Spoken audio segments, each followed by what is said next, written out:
ya ke channel saya Mas Kojo. Di kesempatan yang baik ini ya, saya mau kembali lagi ke kajian ya perihal housekeeping part 3 bagian 3.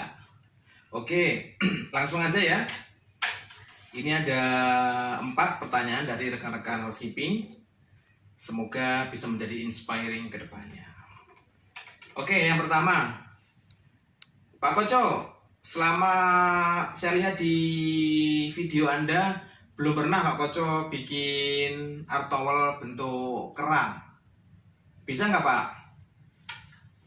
Buat teman-teman housekeeping semua, ayo kita lihat.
Oke, yang kedua ya, yang bertanya nih rekan housekeeping dari negara Kaleng Kadiraja, dari timur Indonesia, bertanya, Pak Koco bisa dibantu untuk sharing apa sih poin-poin untuk seorang leader, menjadi seorang pemimpin seperti apa?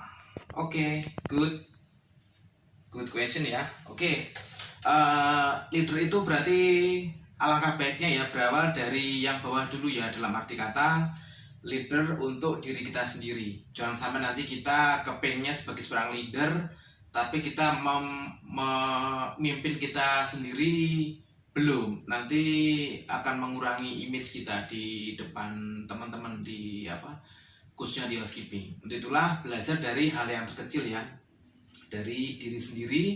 Berikutnya nanti kalau sudah yakin, baru nanti ke rekan-rekannya.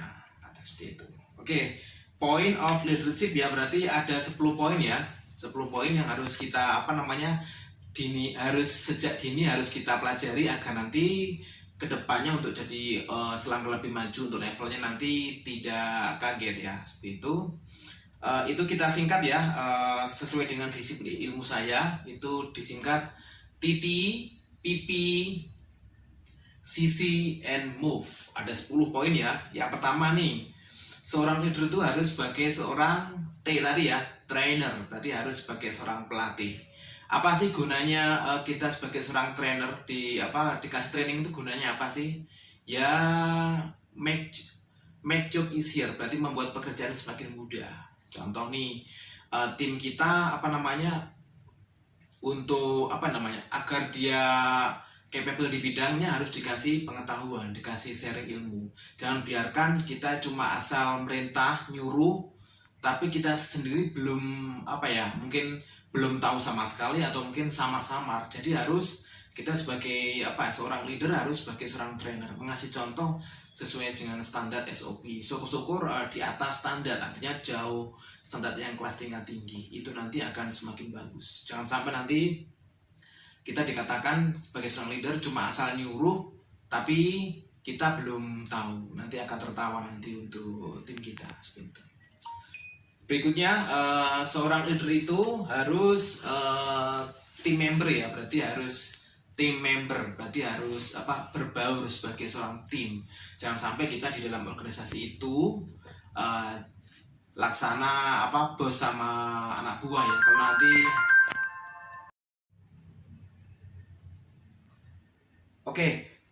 yang kedua adalah team member ya. Team member berarti kita harus sebagai harus bisa berbaur sama tim ya. Sama tim artinya jangan sampai nanti ada jurang terlalu jauh nanti antara leader sama timnya. Nah, yang ada ya ada kalanya itu di saat situasi menegangkan last minute atau injury time, itu harus kita sebagai seorang leader harus terjun ke lapangan untuk memberikan semangat motivasi. Jangan sampai nanti di situasi genting kita tidak terlihat, nanti akan mengurangi respect dari seorang tim ke kita. Seperti itu. Berikutnya seorang leader adalah sebagai seorang problem solver ya, berarti pemecah masalah. Jadi yang perlu digarisbawahi, seorang leader itu mungkin benefitnya beda ya, beda dari timnya. Itu tidak harus dia tidak harus dia jenggoten, tidak harus dia sudah tua, tapi dia juga harus bisa menjadi pemecah masalah ya. Artinya kalau ada masalah yang nggak bisa diselesaikan sama timnya, berarti harus pasang badan untuk menghadapi tamu, menghadapi manajemen, untuk explain biar win-win solution. Jangan biarkan tim kita nanti galau karena tim mungkin kurang ilmu pengetahuan, sehingga akhirnya membuat image kita yang kurang bagus gitu. Berikutnya, seorang leader itu harus sebagai seorang planner ya, berarti seorang perencana, berarti dapat benefit beda daripada tim, berarti harus mau dibawa kemana nih arah kita nih, contoh yang kecil, skop kecil, departemen housekeeping mau diarahkan kemana dengan perkembangan zaman yang semakin tantangan yang semakin kompetitif. Kalau kita nggak kreatif nanti akan disalib nanti ya sama hotel lain nanti. Untuk itulah ya harus sering-sering harus merencanakan bagaimana sih biar kedepannya itu lebih cemerlang, terus ada problem harus solusinya, atau mungkin ada inovasi baru. Itu nanti dikatakan seorang planner. Berikutnya, sebagai seorang leader harus sebagai seorang controller. Berikutnya seorang leader ya yang harus di highlight adalah sebagai seorang controller ya, seorang pengontrol. Jadi contoh kita harus kita mengasih instruksi ke tim, bro, tolong area ini dikondisikan ya, harus bersih karena nanti ada VIP kah, atau mungkin ada dari head office kah, atau mungkin dari VIP tamu agung kah, itu harus kalau udah instruksi harus memastikan di double check ulang. Jangan biarkan nanti cuma asal merintah tapi nanti nggak dicek, takutnya nanti nggak sesuai dengan ekspektasi. Yang kedua, kalau staffnya mungkin dikasih kepercayaan mungkin kurang kurang integrity, nanti yang ada nanti akan menimbulkan bahaya nanti untuk kita sendiri atau mungkin bahkan ke departemen kita. Untuk itulah sebagai seorang leader harus controllingnya harus mantap, harus di double check ya. Istilah kerennya tuh trust is good ya, check is better. Percaya itu baik, tapi ngecek lebih baik lagi. Berikutnya, seorang leader harus sebagai seorang sebagai seorang komunikator ya. Berarti harus mengkomunikasikan segala sesuatunya agar operasional running smooth. Contoh dari manajemen, dari GM info ke manajer, instruksinya seperti ini. Ini harus sampai ke bawah. Jangan sampai nanti di skip sendiri nanti yang ada nanti timnya nggak tahu, nanti kita akan dikomplain nanti sama tamu, manajemen atau mungkin sama yang lain. Itulah segala sesuatu harus transparan ya. Kalau emang dapat komen bagus, kita harus info ke tim komen bagus. Kalau emang komennya pahit ya harus diinfokan agar tim itu bisa fluktuatif gitu, bisa kalau saya bekerja bagus, impactnya nanti bagus. Kalau kerjanya kendor atau mungkin di bawah standar, nanti bisa dikomen sama departemen lain atau mungkin sama tamu seperti itu. Berikutnya, sebagai seorang leader, kita harus sebagai seorang motivator ya. Berarti seorang mengasih motivasi. Contoh nih, di saat situasi genting, ya harus dikasih, sebagai seorang leader harus mengasih motivasi. Contohnya, bro, kalau nanti kamu kerja bagus, nanti kamu benefitnya nanti bisa naik posisinya, naik benefitnya, atau mungkin karirnya akan bagus. Tapi sebaliknya ya, kalau kita kerjanya ogah-ogahan, terus kepengennya yang enak-enak, nanti ya sorry, hari ini lunak, besok kan keras gitu. Tapi sebaliknya nanti kalau kita hari ini keras untuk bekerja, keras untuk berusaha, nanti besok akan lunak ya untuk kehidupan ke depannya seperti itu. Berikutnya, sebagai seorang leader harus sebagai organize ya, berarti harus pandai berorganisasi. Jadi contoh di departemen housekeeping ya, itu kan cakupannya kan banyak ya, ada yang dari room, public area, laundry, landscape, florist, atau mungkin departemen yang lain. Untuk itulah ya kita harus sebagai seorang leader tidak harus kita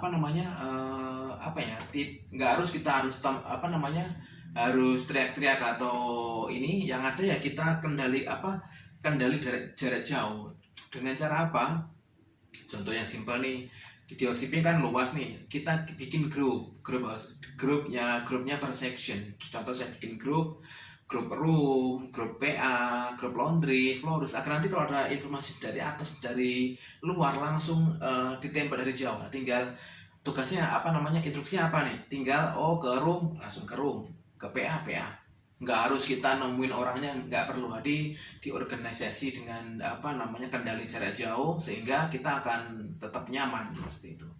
Sekalipun kita mungkin cuti atau libur, akan operasionalnya tetap running semua.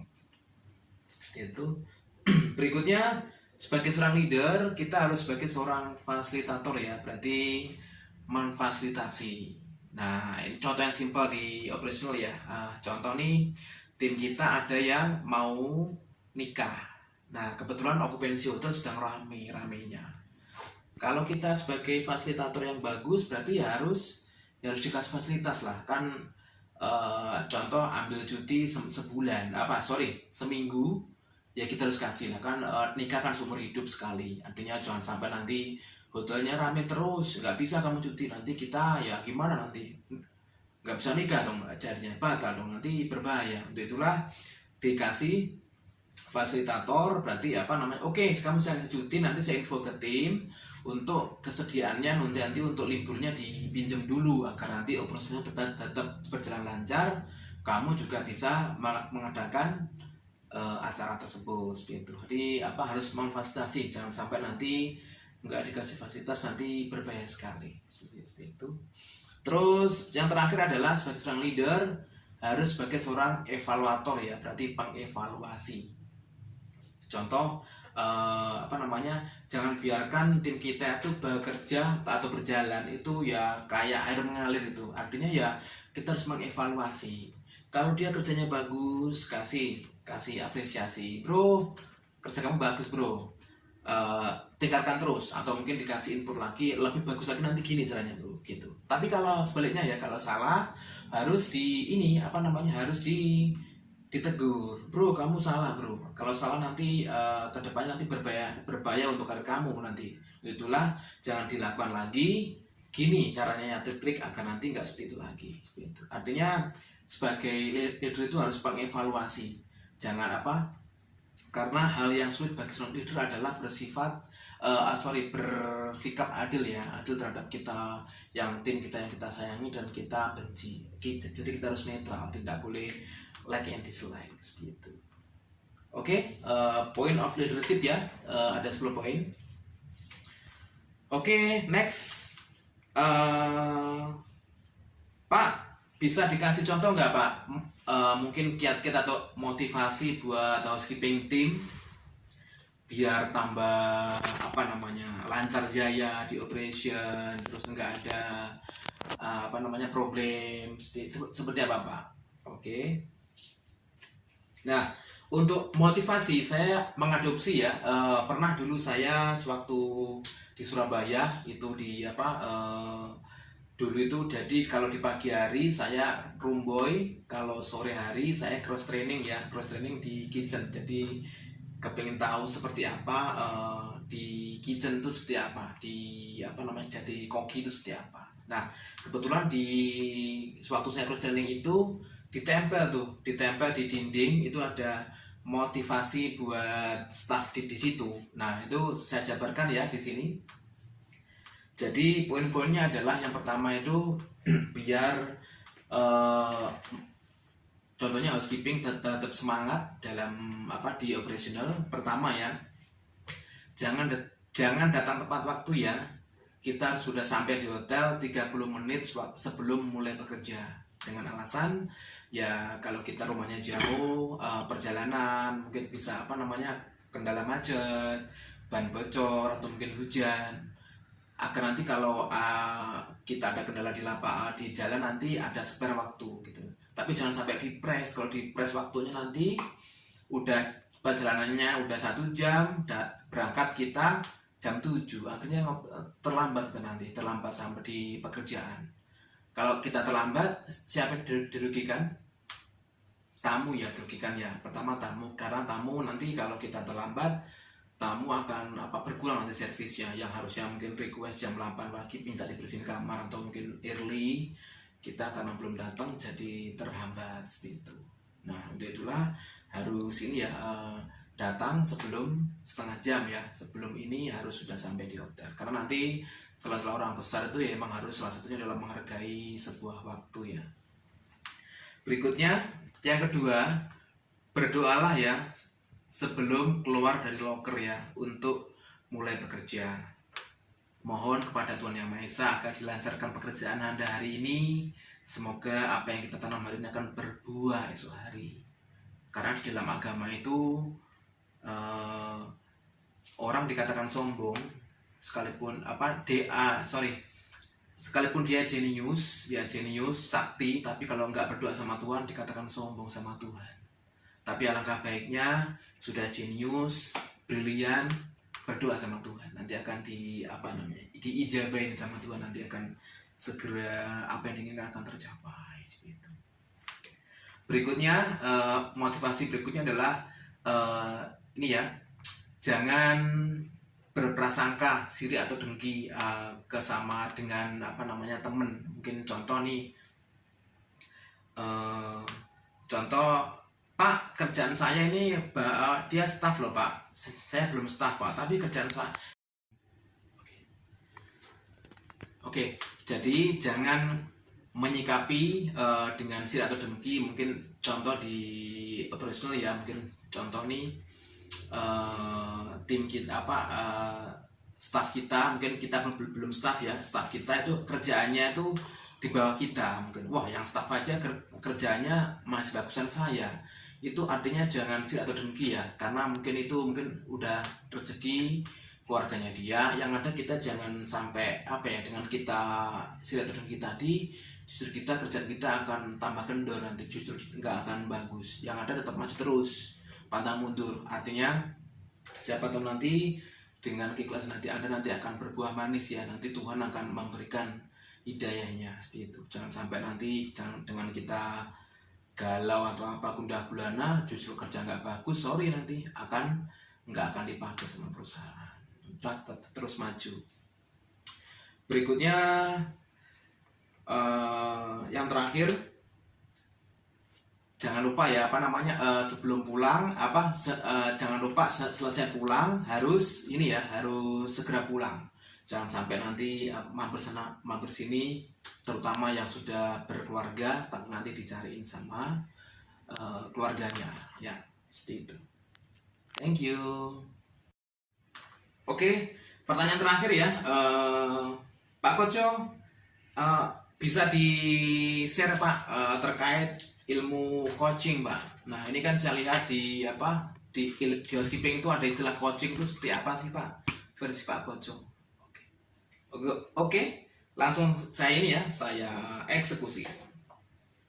Jadi coaching itu kegunaannya ya biar kita sebagai seorang leader, intinya sih gini, tidak semua tim kita itu semuanya perfect semua ya. Mungkin ada yang nggak perfect juga, tapi juga ada mungkin nggak semuanya nggak perfect, itu mungkin dia nggak bagus, mungkin ada gangguan dari lingkungan, gangguan dari keluarga. Itulah kita coaching agar nanti kita tahu seperti apa solusinya, agar nanti nggak tidak mengganggu operasional sehari-hari.